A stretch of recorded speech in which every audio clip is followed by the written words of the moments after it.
Tingginya curah hujan membuat sedikitnya 4 kecamatan di Lahat terendam, yakni Pulau Pinang, Keseksu, Gumai Talang, dan Kikim Timur. 3 desa di Kecamatan Kikim Timur terisolir akibat peristiwa ini. Tak ada laporan korban jiwa dan belum ada warga yang diungsikan. Hujan dengan intensitas tinggi ini diperkirakan masih terjadi di wilayah barat Sumsel, seperti Lahat dan Pagaralam selama 2 hari ke depan, sehingga potensi bencana hidrometeorologi masih mengancam. Dan informasi yang kami dapatkan, ada 1 kecamatan kondisinya sudah surut, kemudian ada 3 lagi kecamatan yang masih kondisinya terkena banjir bandang dan cukup tinggi.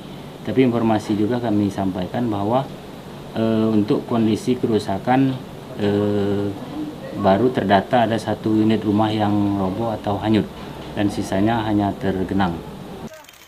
Sementara pada Rabu pagi hujan deras yang mengguyur kota Pagaralam juga berakibat banjir dan merendam rumah di Kelurahan Beringin Jaya, Kecamatan Pagaralam Utara. Reski Oktora, Muklas Diferensial, Kompas TV, Palembang. Kalau ke kau